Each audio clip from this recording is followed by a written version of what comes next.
안녕하십니까, 닥터덕입니다. 오늘은 여러분과 함께 원래는 요오드 검사 결과에 대해서 어떻게 분석하고 해석하고 할 것인지에 대해서 배워볼 시간이었는데요. 검사가 수집이 되는 과정에서 아직 한 가지가 덜 나왔기 때문에 그걸 빼고 설명하는 것보다는 다 결과가 나왔을 때 한꺼번에 하는 게 좋을 것 같아서 그거는 이번 주 토요일로 옮기고, 오늘은 뭐 어차피 해야 될 어떤 공부인데요. 일단 제가 메인으로 하는 게 알러지다 보니까 이제 꾸준하게 알러지를 한번 다뤄볼 건데요. 오늘은 그 중에서 한 가지, 아토피 환자들한테서 피부 관리하는 방법에 대해서 아주 그냥 간단하게 한번 배워보는 시간을 가질 것 같습니다. 그럼 일단 강의 듣고 오시죠.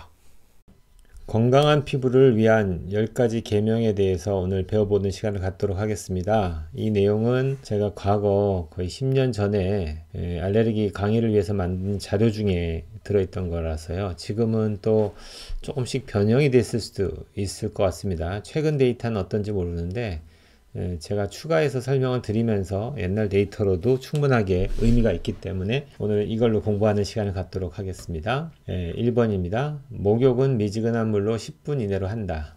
너무 오랫동안 물에 있는 것도 좋지가 않기 때문에요. 보통은 3분 이내 뭐 이렇게 얘기하는 곳도 있고요. 그래서 너무 길게 하지 않는 게 중요하고요. 또 너무 차갑거나 뜨거운 물이 안 좋고요. 미지근한 물로 하는 것이 중요한 포인트입니다. 두 번째는 여름같이 땀이 많이 나는 계절은 매일 해야 되고요. 겨울 같은 경우에는 2, 3일에 한 번 정도 세정제를 사용한 목욕을 하도록 권하고 있습니다. 여기서 또 중요한 거는 세정제를 써야 된다는 겁니다. 일부 환자들이 병원에 왔을 때 피부 질환이 심하거나 아토피가 심하면은 한 10명 중에 5명 이상은 씻을 때 그냥 물로만 씻습니다, 이렇게 얘기하거든요. 왜냐하면 이제 세정제가 하는 기능 중에서는 피부에 묻은 기름기 성분, 오일 성분을 제거해 주는 기능이 있다 보니까 피부가 빨리 마른다고 생각하세요. 그래서 건조해지지 않기 위해서 도 있고요. 두 번째는 세정제에 들어있는 계면 활성제 때문에 피부에 자극이 더 된다고 생각해서 그걸 사용하지 않는 경우가 흔하게 있습니다. 근데 실제로 세정제를 쓰는 게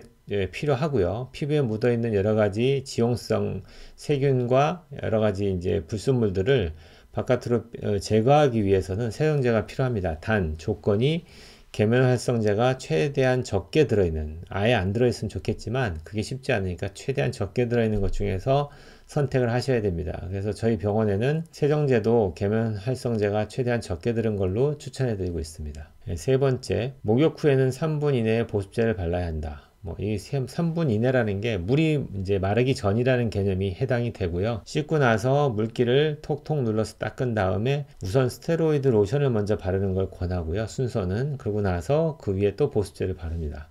만약에 스테로이드 로션이 필요 없는 환자 같은 경우에는 물기가 마르기 전에 보습제를 바르면 되겠죠. 4번, 보습제는 하루에 6번 이상 발라야 한다. 이게 되게 어려운 얘기죠. 보통 우리나라 사람들은 씻은 다음에 보습제를 쓴다라는 개념이 있다 보니까 뭐 세수하거나 씻고 나설 때 사용하시지 맨 피부에 보습제를 사용하는 경우를 되게 보기 힘듭니다. 그러나 유럽 같은 경우는 우리나라보다 훨씬 더 많은 양의 보습제를 쓰고 있고요, 실제로. 그리고 여러 번 바르기를 권하고 있습니다. 근데 우리나라는 현재 사용하는 양이 너무 적죠. 그래서 평균적으로 얘기하자면은 정상 성인의 체표 면적을 전체적인 피부 질환 때문에 보습제를 바를 때 250ml 정도를 일주일에 다 쓰는 정도가 권장량에 해당이 됩니다. 상당히 많이 쓰는 거죠.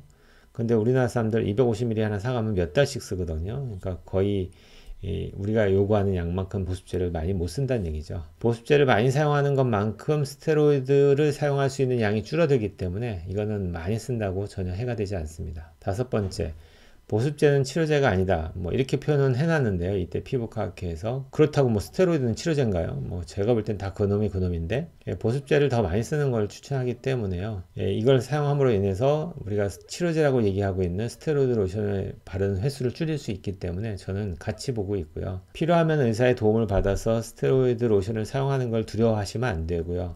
사용하실 때 의사와 조율을 하셔서 잘 관리하시는 게 좋겠습니다. 6번째, 피부에 닿는 부위는 면 옷을 입어야 한다. 이건 저는 적극 추천하고요. 대부분의 옷은 혼방이 들어있죠. 폴리에스테르가 들어있는데 그게 다 석유화학 제품 아닙니까?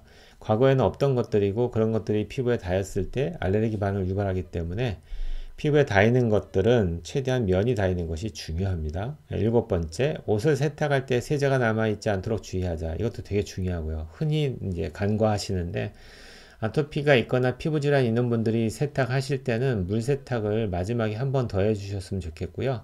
단순히 한 번 헹궜다고 해서 끝나는 게 아니라 한 번 더 눈에 보이지 않는 세제가 남아 있을 수 있기 때문에 그냥 깔끔하게 물로 한 번 더 씻어주는 게 좋겠습니다. 8번째는 손발톱을 짧게 깎자. 그 이유는 뭐 당연히 가렵다 보면 긁게 되는데요. 손과 발톱이 좀 나와 있을 때는 피부에 상처를 많이 주기 때문에 피부염을 유발하는 원인이 됩니다. 9번째는 급격한 온도와 습도 변화는 피해야 한다. 이게 외부적인 스트레스를 주지 않는다. 그런 개념하고 일맥상통하게 되고요. 10번째는 땀은 빨리 닦아낸다. 이게 이제 여름철에 목욕을 매일 해야 되는 이유 중에 하나가 되겠죠. 여기서 하나 더 추가를 한다면은 저라면은 통목욕을 할 때가 있습니다. 통목욕 같은 경우에도 저도 10분 이상 못하게 하고요. 뭐 3에서 5분 정도 이내 하게 되고, 또 피부염이 자주 생기는 농가진과 같은 세균성 피부염이 자주 생기는 환자 같은 경우에는 그 통에 받은 물, 미지근한 물 속에다가 포비돈을 타서, 요오드 성분이 들어있죠. 포비돈을 타서 그게 세정제 역할도 하면서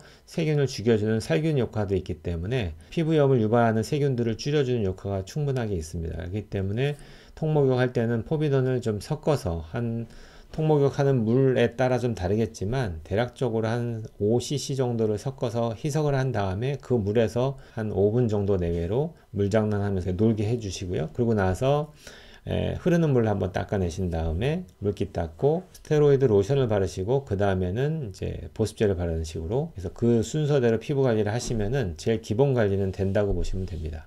여러 가지 이제 앞으로 아토피나 알러지에 대해서 제가 강의를 할 건데요. 일단 제일 기본이 되는 피부 관리에 대해서 오늘 배워봤습니다. 오늘 여기까지 하겠습니다. 강의 잘 들으셨습니까? 다 내용에 나와 있는 걸 중복해서 말씀드리진 않고요. 몇 가지만 더 짚어드리면은, 환자분들과 상담하다 보면은 대부분 이제 몇 가지가 좀 잘못하는 게 있어서 그 중요한 것만 지금 짚어드리면, 첫 번째는 씻으실 때 계면 활성제가 좋지 않다 보니까 세정제를 안 쓰려고 하시는 분들이 많은데요. 그러다 보니까 피부에 묻어 있는 상재균이라든지 외부에서 폭로된 여러 가지 안 좋은 파티클들이 피부에 달라붙어서 오히려 알러지 반응을 더 심하게 유발할 때가 생깁니다. 그렇기 때문에 가능하시면은 저는 이제 계면 활성제가 적게 들어있는 세정제를 사용하도록 권하게 되고요. 두 번째는 통목욕을 하실 때 어떤 분들은 쌀뜨물이 좋다, 어떤 분들은 녹차물이 좋다, 뭐 이렇게 사용하시는 분이 있어요. 근데 아셔야 될 거는 개인에 따라서 다릅니다. 어떤 분들은 곡류에 알러지 반응이 있기 때문에 그런 분들 쌀뜨물을 사용하시면 훨씬 더 심해지게 되기도 하고요. 어떤 분들은 그걸 개인이 사용했을 때 좋아서 계속 쓰는 분이 있는데 그런 분들한테는 제가 뭐 굳이 사용하지 말라고 얘기하진 않아요. 근데 통념적으로는 굳이 그렇게 하지 않아도 충분히 관리가 되기 때문에 개인이 썼을 때 자기만 좋은 것 같다 다른 분들한테 강요해서는 안 되고요. 제일 기본되는 스탠다드한 것들만 알고서 똑같이 따라 하시면 돼요. 근데 통목욕을 하실 때 피부염이 심하신 분들한테는 꼭 어떤 학회에서는, 소아과 학회에서는 락스물을 살짝 태워서 목욕을 시키는 경우도 있어요. 그게 이상한 게 아니고 충분히 가능한 얘기고요. 또는 포비돈이라고 하는 요오드 용액이 있죠. 제가 요오드 강의도 했지만 소독용 요오드도 마찬가지인데 그걸 목욕탕 물에다가 희석을 해서 거기서 목욕을 하게 하는 것도 피부에 있는 상재균을 좀 제어하는데 되게 중요한 역할을 합니다. 곰팡이 효모균에 대해서 알러지 반응을 보이시는 분들한테는 제가 니조랄이라든지 그렇게 어떤 항진균 효과가 있는 그런 샴푸 제제 있죠. 그럼 그런 것들을 일주일에 2번 정도 머리 감을 때만 쓰지 말고 그 거품을 온몸에다 이제 바른 상태에서 한 5분 정도 방치하고 씻는 걸 권하기도 합니다. 그런 것들이 피부에 기생하는 균들을 줄이는 역할을 하거든요. 그렇기 때문에 그것도 좋은 방법 중에 하나예요. 보습제를 많이 사용하는 것은 되게 중요한데 너무나 안 쓰고 있고요. 그래서 강의에도 말씀드렸듯이 250ml 기준으로 정상 성인이 정말로 많이 잘 썼다 얘기하시면 일주일 동안 250ml 다 써야 됩니다. 그 정도가 기본 스탠다드한 양이에요. 그러니까 여러분들이 얼마만큼 적게 쓰는지 아시겠죠. 그럼 일단 오늘은 전체적인 알러지 중에서 아토피 파트 중에서 피부 질환이 있는 분들이 피부 관리를 어떻게 해야 되는지에 대해서 간략한 10개명을 배워보는 시간을 가졌습니다. 온 국민이 건강해지는 그날까지 닥터덕은 여러분과 함께 합니다.